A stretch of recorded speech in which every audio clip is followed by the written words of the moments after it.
तो दोस्तों, आज हम माइक्रोसॉफ्ट एक्सेल में कैसे इस तरीके का इनवॉइस बिल बना सकते हैं बड़ी आसानी से, वो हम सीखेंगे।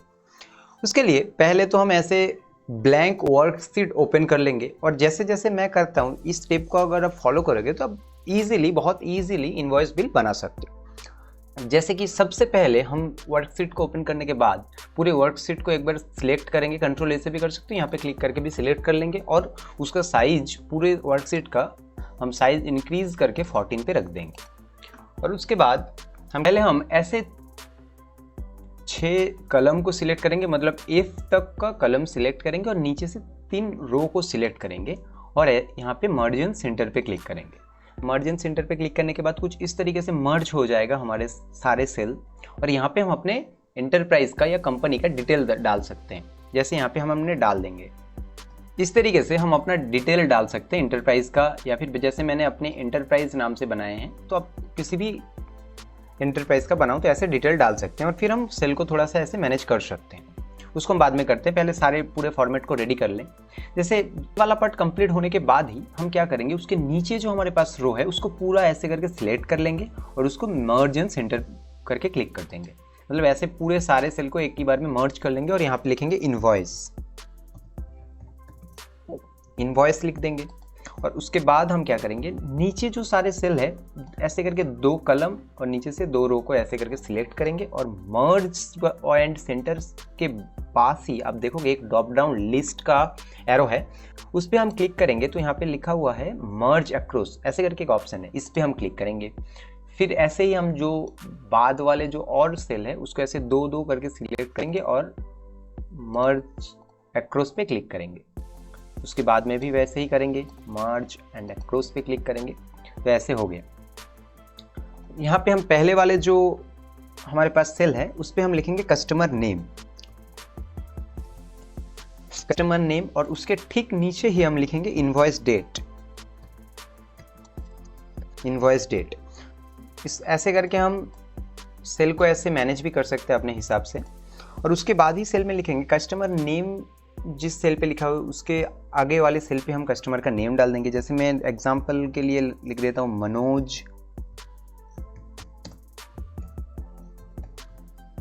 मनोज सिंह लिख दी। और इनवॉइस डेट की जगह पे हम आज का ही डेट डाल देते हैं, मतलब जिस डेट पे हमारा बिल इशू होना चाहिए, ऐसे करके डेट डाल देंगे। और फिर जो हमारे पास मर्ज किया हुआ है और जो 2 सेल है उसके ऊपर वाले सेल पे हम लिखेंगे इनवॉइस नंबर और उसके ठीक नीचे वाले सेल पे हम इनवॉइस नंबर ऐसे करके कुछ लिख देंगे। उसके ठीक नीचे वाले सारे सेल को फिर से हम सिलेक्ट करके मर्ज एंड सेंटर कर देंगे, इसको ऐसे ही खाली छोड़ देते हैं। फिर आ जाते हैं हमारे मेन पार्ट पे। अभी हम क्या करेंगे, बिल का जो मेन पार्ट होता है जहाँ पे गुड्स का डिस्क्रिप्शन दिया होता है वो वाले पार्ट को हम रेडी करेंगे। पहले वाले जो सेल है इस पे हम डाल देते हैं सीरियल नंबर, मीन्स ऐसे। फिर हमारे जो सेल है उस पे हमारा लिखा हुआ आएगा डिस्क्रिप्शन ऑफ गुड्स, तो उसके लिए हम 2 सेल को ऐसे सिलेक्ट करेंगे और यहाँ पे जाके मर्ज अक्रॉस पे क्लिक करेंगे। तो मर्ज अक्रॉस पे क्लिक करने से ऐसा 2 सेल मर्ज हो गया है हमारे पास। यहाँ पे हम लिखेंगे डिस्क्रिप्शन ऑफ गुड्स। बाद वाले सेल पे हम लिखेंगे प्राइस, उसके बाद वाले सेल पे हम लिखेंगे क्वांटिटी, वाले सेल पे अमाउंट। और उसके बाद हमारे जो डिस्क्रिप्शन ऑफ गुड्स लिखा हुआ है इसको तो हमने 2 सेल को ऐसे मर्ज जैसे किया है, उसके नीचे भी जब प्रोडक्ट हम डालेंगे तो ऐसे करके हम पूरे सेल को सिलेक्ट कर लेंगे कुछ सेल को और उसको हम क्या करेंगे, मर्ज अक्रॉस पे क्लिक कर देंगे। तो ऐसे हमारे 2 सेल मिलके एक सेल बन जाएगा। ठीक है। सीरियल नंबर पे जैसे हम सीरियल नंबर डालते हैं वैसे डालेंगे, नंबर 1 पे हम डालेंगे। और डिस्क्रिप्शन ऑफ गुड्स में हम गुड्स का नाम डालेंगे, जैसे कंप्यूटर, इस हम डाल देंगे। क्वांटिटी जितना होगा क्वांटिटी डाल देंगे। अमाउंट वाले सेल को अभी छोड़ के रखते हैं, वो हम फॉर्मूले के यूज़ करके हम अमाउंट को निकालेंगे। तो दूसरा प्रोडक्ट के लिए दूसरा सीरियल नंबर डालेंगे, दूसरा प्रोडक्ट का नाम डालेंगे, उसका प्राइस डालेंगे, उसका क्वांटिटी डालेंगे। तो कुछ इस तरीके से हम अपना जो प्रोडक्ट है जो बिल में हम ऐड करना चाहते हैं उसको हम ऐसे करके ऐड कर देंगे। ऐसे करके फिलअप कर दिए। फिर हम क्या करेंगे, जो टोटल अमाउंट और जीएसटी का कलम बनाएंगे। उसके लिए जहाँ पे हमारा बिल खत्म हुआ है, मतलब जहाँ पे हमारा गुड्स देना खत्म हुआ है वहीं से प्राइस और क्वांटिटी वाले सेल को सिलेक्ट करके ऐसे नीचे से 3 रो को भी सिलेक्ट कर लेंगे और फिर से हम मर्ज एंड अक्रॉस पे क्लिक करेंगे, जैसे कि 2 सेल को लेके एक सेल बन जाए और यहाँ पे ऐसे ही रखने देंगे। पहले वाले सेल पे हम क्या लिखेंगे, टोटल अमाउंट, उसके बाद वाले सेल पे लिखेंगे GST, उसके बाद वाले सेल पे लिखेंगे हम ग्रैंड टोटल। जहाँ पे हमारा ग्रैंड टोटल वाला सेल खत्म हुआ है उसके नीचे वाले सारे कलम को हम ऐसे सिलेक्ट करके फिर मर्ज एंड सेंटर पे क्लिक कर देंगे और यहाँ पे हम लिखेंगे terms and conditions. Terms and conditions, और टर्म्स एंड कंडीशंस के लिए उसके नीचे वाले जितने हमारे पास सेल है, मतलब हम क्या करेंगे, लेफ्ट साइड से हम 3 सेल को सिलेक्ट करेंगे और 3 रो को सिलेक्ट करेंगे और उसको मर्ज एंड सेंटर कर देंगे। ठीक वैसे ही राइट में भी 3 सेल को सिलेक्ट करेंगे, 3 कलम और 3 रो को सिलेक्ट करके मर्ज एंड सेंटर पे क्लिक कर देंगे। ऐसे 2 बॉक्स जैसा बन जाएगा। यहाँ पे हम अपना टर्म्स एंड कंडीशंस लिख सकते हैं। जैसे मैं एग्जाम्पल के लिए एक ऐसा टर्म्स एंड कंडीशन में लिख देता हूँ, अपने हिसाब से आप लिख सकते हैं। और दूसरा जो हमारे पास बॉक्स है उस पर हम लिखेंगे ऑथोराइज्ड साइन, मतलब इस पर हम सिग्नेचर करने का जगह छोड़ेंगे। और ठीक उसके नीचे ही एकदम लास्ट में, बिल के लास्ट में सारे कलम को सिलेक्ट करके मर्ज एंड सेंटर कर देंगे। यहाँ पे कुछ लिखना नहीं है, इस पर थोड़ा कलर करेंगे तो बिल देखने में अच्छा लगता है। तो अभी हम फॉर्मूले को इनपुट कर लेते हैं। पहले फॉर्मूले को इनपुट कर लेते हैं, फिर थोड़ा कलर और इनका जो बॉर्डर है उस पर हम जाएंगे।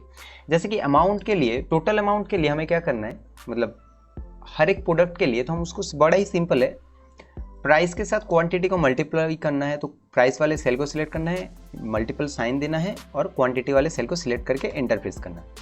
और जैसे हमारे पास अमाउंट आ गया, एक प्रोडक्ट का अमाउंट आ गया, इसको ही हम ड्रैग करके सारे प्रोडक्ट का अमाउंट निकाल लेंगे बड़ी आसानी से। ऐसे सारे प्रोडक्ट का अमाउंट आ गया। अभी टोटल अमाउंट निकालने के लिए इसको हम प्लस कर सकते हैं और एक शॉर्टकट का यूज़ कर सकते हैं, जैसे कि ऑल्ट इक्वल प्रेस कर सकते हैं। यहाँ पे अगर ऑल्ट इक्वल प्रेस करेंगे तो देख सकते हो फॉर्मूला ऑटोमेटिक आ रहा है और इसके बाद हम एंटर प्रेस करेंगे तो टोटल अमाउंट आ गया। अभी टोटल अमाउंट के ऊपर 9% GST लगेगा। उसके लिए हम क्या कर सकते हैं, इक्वल साइन देना है, टोटल अमाउंट वाले सेल को सिलेक्ट करना है, मल्टीपल साइन को देना है और 9% हमको डाल देना है ऐसे करके और एंटर प्रेस करना है। तो देख सकते हो 9% हमारा इजीली कैलकुलेट हो गया। अभी चाहिए ग्रैंड टोटल। तो टोटल अमाउंट और GST अमाउंट को जोड़ के हमारा ग्रैंड टोटल बनता है। तो पहले हम टोटल अमाउंट वाले सेल को सिलेक्ट करेंगे, प्लस साइन देंगे और GST वाले सेल को सिलेक्ट करके एंटर प्रेस करेंगे। तो देख सकते हो हमारे पास ग्रैंड टोटल भी आ गया है। तो हमारा फॉर्मूला का काम हो गया। अभी इस पे थोड़ा हम बॉर्डर कर सकते हैं और कलर कर लेते हैं। कैसे कर सकते हैं वो देखते हैं। बिल पे कलर और तो बॉर्डर देने के बाद, पूरा फॉर्मेटिंग करने के बाद हमारा बिल कुछ इस प्रकार से दिखाई दे रहा होगा एक्सेल में। इसी का हम प्रिंट आउट, मतलब PDF फॉर्मेट में भी सेव कर सकते हैं और इसका भी प्रिंट आउट निकाल सकते हैं। जैसे कि फाइल पे जाना है और फिर प्रिंट वाले ऑप्शन पे हमें क्लिक करना है। प्रिंट वाले ऑप्शन पे क्लिक करें तो बिल हमारा कुछ इस प्रकार से दिखाई दे रहा होगा। यहाँ से हम PDF के फॉर्मेट में भी ओपन कर सकते हैं और फाइनल बिल हमारा कुछ इस प्रकार से दिखेगा PDF के फॉर्मेट पे। इसका हम प्रिंट आउट भी निकाल सकते हैं। और ऐसे ही एक्सेल में कोई भी कॉन्सेप्ट को बड़ा ही सिंपल तरीके से समझने के लिए आप इस चैनल को सब्सक्राइब भी कर सकते हो और ये वीडियो अच्छा लगे तो इसको एक लाइक भी कर सकते हो।